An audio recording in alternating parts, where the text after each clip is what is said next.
여러분 안녕하십니까? 서정길 목사입니다. 앨리스트 맥그레스가 쓴 신학이란 무엇인가 하는 책을 요약해서 여러분에게 나누고 있습니다. 이 동영상은 위클리 유니버시티 학생들을 위해서 제작을 합니다만 여러분께서 관심이 있으신 분의 동참을 환영합니다. 신학이란 무엇인가? 아마 크리스찬 테올로지라 해서 아마 신학의 기본적인 것을 시작해서 신학의 중심되는 이제 구원에까지 이르게 되었습니다. 그래서 오늘은 구원이 무엇인가 하는 그런 문제를 좀 살펴보려고 합니다. 구원이 무엇인가라기보다는 사실 더 좀 구체적으로 말씀드린다면 구원의 근거가 무엇인가 이렇게 생각해 봄이 좋을 줄로 압니다. 구원의 근거를 두고 그 한 두 가지로 볼 수 있는데요. 그것은 구원은 그 선행으로 된다. 아니면 구원은 하나님의 은혜로 된다. 이렇게 이제 두 가지를 구분하면은 뭐 사실 별 문제 없습니다. 우리 개신교에서는 뭐 당연히 믿음으로 되는 것이고 하나님의 은혜로 되는 것이고 선행은 그 다음에 이어지는 것이라고 믿고 있기 때문에 문제가 없지만 때때로 그 선행이라는 것, 행동이라는 것과 믿음이라는 것, 이 두 가지 요소가 상당히 뗄래야 뗄 수 없는 그런 밀접한 관계가 있는 것을 우리는 늘 보곤 합니다. 자, 그러면 이제 이 선행에 대해서는 누가 주장을 했으며 또 은총에 대해서는 누가 주장했는가, 그 두 가지를 오늘 살펴보는 시간이 될 것 같습니다. 여기 그림 사진이죠. 제가 뉴욕을 갔다가 뉴포트 비치에 여행을 하게 되어서 배를 한번 타게 되었습니다.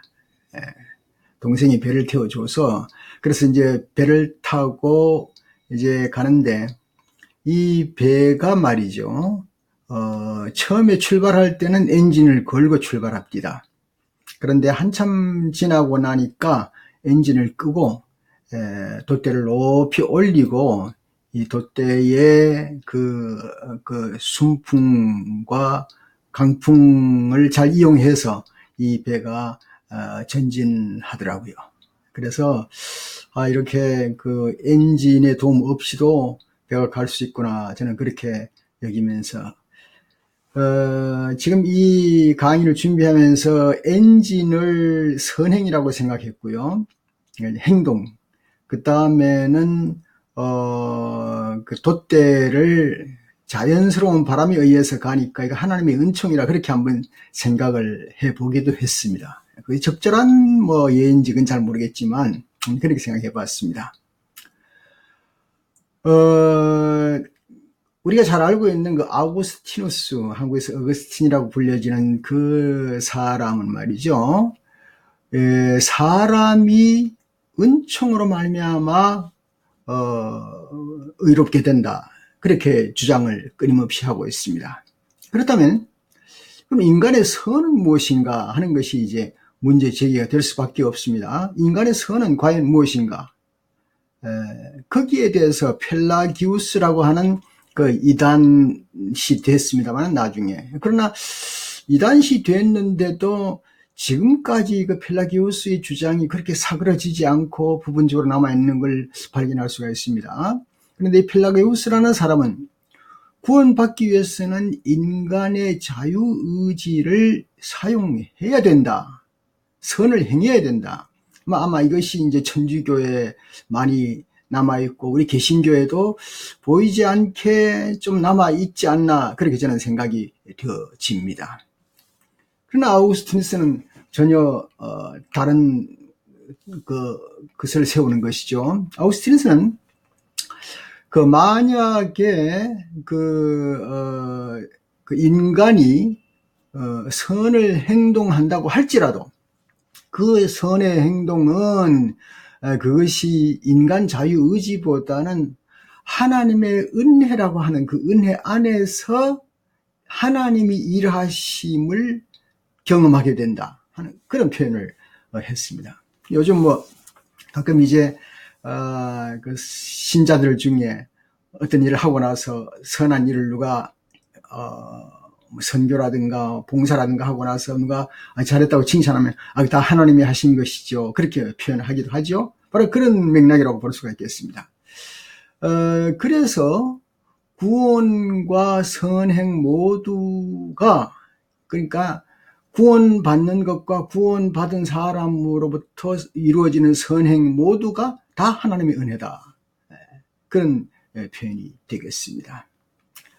예수 그리스도의 죽음과 그 부활 말이죠.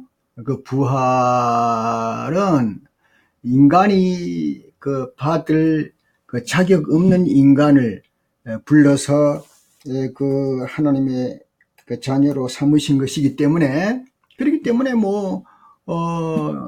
마땅히 우리는 그냥 그것이 구원도 그리고 행위도 하나님의 그 은혜의 틀 안에 있다, 그렇게 보는 것이죠.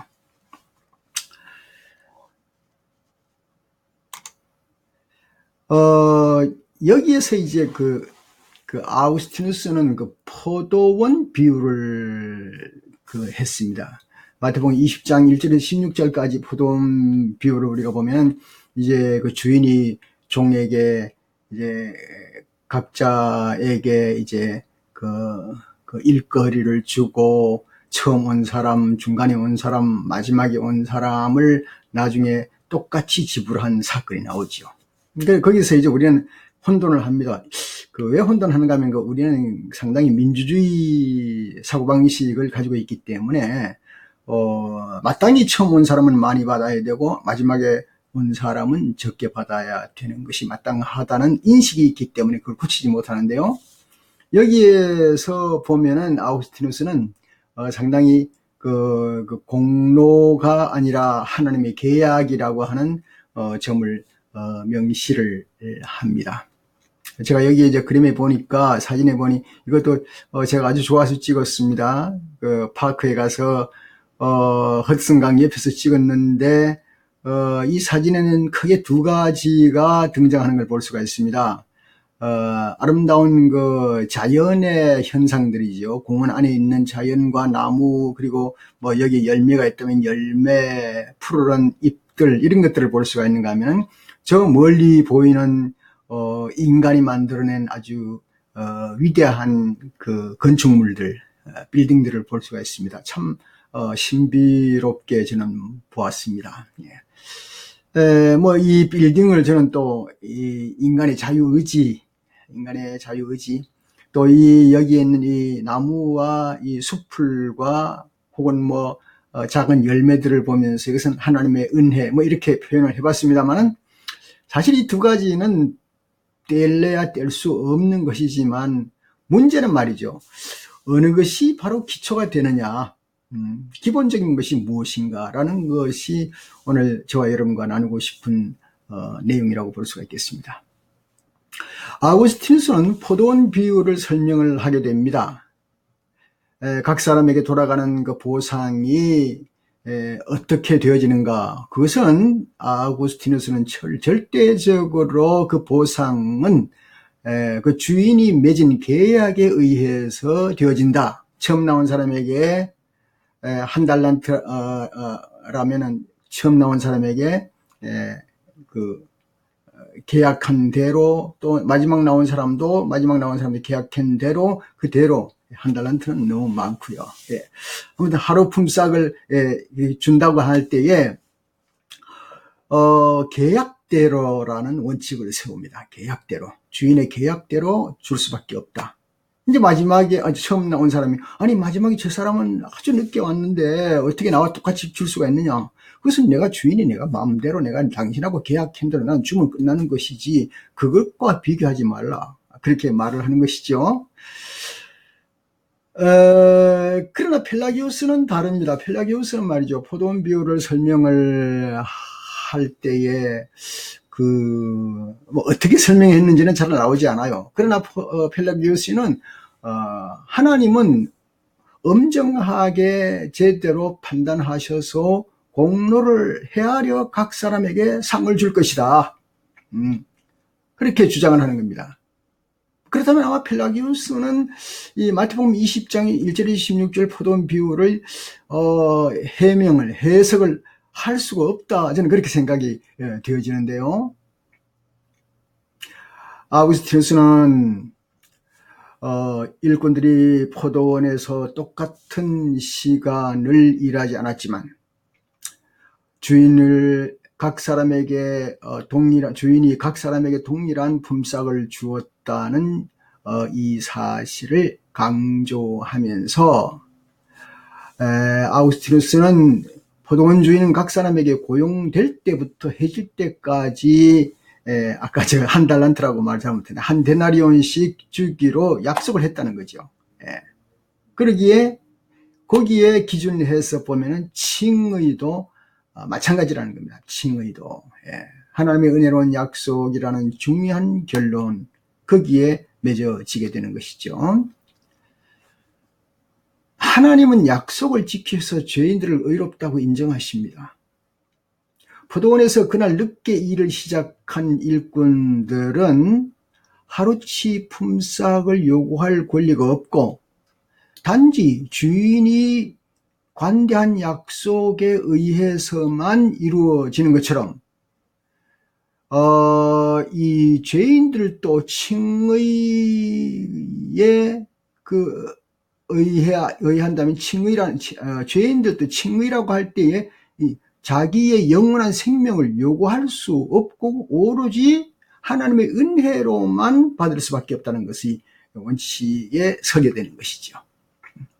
그래서 거기에서 이제 믿음을 발견하게 되는 겁니다. 그러나 펠라기우스에 따르면 인간은 자기의 공로를 근거해서 의롭게 된다는 것이죠. 인간은 선행으로 구원을 얻게 되는데 이 선행은 완전히 자율적이며 인간 자유의지를 실천하여 하나님께서 맡기신 책임을 다한 결과에 어떤 공로가 남게 된다. 이런 얘기는 말이죠. 기독교 안에서도 조금 있고요. 일반 사회에서는 아주 많습니다. 이 세상 살아가는 동안에 선행을 행한 만큼 저 세상에 가면 상을 받는다. 그런 얘기죠. 그런 얘기가 굉장히 참 보이지 않게 이 세상의 공로의식에 빠져서 판을 치고 있습니다. 욥기에도 그런 것이 좀 등장을 하지요. 이런 것을 생각할 때에 참 우리가 아무래도 의로운 자, 의롭게 된다고 하는 원칙의 힘을 많은 면에서 잃어버리면서 살고 있지 않나, 그렇게 생각이 드는 것입니다.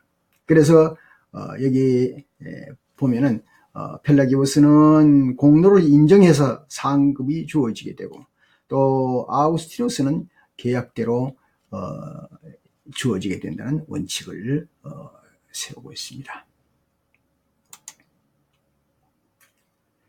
자, 그렇다면 말이죠. 마지막으로 예수 그리스도를 한번 보도록 하겠습니다. 예수 그리스도는 그럼 어떠한 분이신가? 펠라기우스 같은 경우는 말이죠. 예수 그리스도가 우리의 행동에 모범이 되는 사람이다. 그렇게 보고 있습니다. 물론 모범이 되는 분이시죠. 그래서 그 행동을 본받아서 예수 그리스도를 따르는 삶을 살아야 된다. 거기까지는 참 맞는 것 같습니다. 그러나 예수님께서 행동한 그 행동과 가르침이 우리가 구원을 받는 것과는 무슨 관계가 있는가? 제가 뉴욕에 지난달에 조카 결혼식에 갔었습니다. 갔더니 식장에서 그 결혼식 하기 전에 잠시 휴식하는 자리에 제가 있었는데요. 거기에 도착했더니 휴식하는 자리에 그 식장 측에서 말이죠. 음식을 미리 쫙 아주 멋있게 준비해 놨더라고요. 이렇게 멋있게 준비 쫙 해서 먹을 것이 골고루 다 갖추어져 있게 준비를 해 놨어요. 그래서 그냥 편안하게 먹기만 하면 되도록 그렇게 되어 있더라고요. 물론 우리가 가져가는 음식이 있지만 우리는 김밥부터 따로 가져갔습니다만, 그러나 이게 원래 자기들이 먹도록 차려놓은 음식이 있었습니다. 자, 펠라기우스는 각 사람에게 하나님이 요구되는 것이 있고 행동을 통해서 그리스도의 그 모델에 점점 가깝게 나아가는 것을 하나님이 요청하신다. 그 요청에 누가 근접할 것인가 하는 것을 원칙에 두고 있으니 그 잣대가 엄청나게 다르다고 볼 수가 있겠습니다. 그래서 그 원칙론에서 볼 때에 이제 아우구스티누스는 아니다. 예수 그리스도를 물론 행동을 본받아서 그리스도를 따르는 삶은 물론 우리가 있지만 그 이전에 예수님은 원래 우리 인간을 속죄하기 위해서 오신 하나님의 아들이시다. 그래서 하나님의 아들을 통해서 인간이 받아야 할 벌, 자격이 없는 인간을 구원해 주시고 그리고 우리로 하여금 유죄 선고를 거두어 가신다. 그것이 바로 예수 그리스도다. 그리고 나서 우리는 하나님의 은혜 안에서 그리스도를 본받는 삶을 살아갈 수가 있다. 이 그리스도를 본받는 삶이라는 게 율법을 통해서나 행위의 어떤 그 결과를 나타내려고 하는 것이 아니라 우리는 자연스럽게 예수 그리스도를 따르는 그런 삶을 구원 이후에 받는 것이다 하는 것으로 해석이 되어지는 것입니다.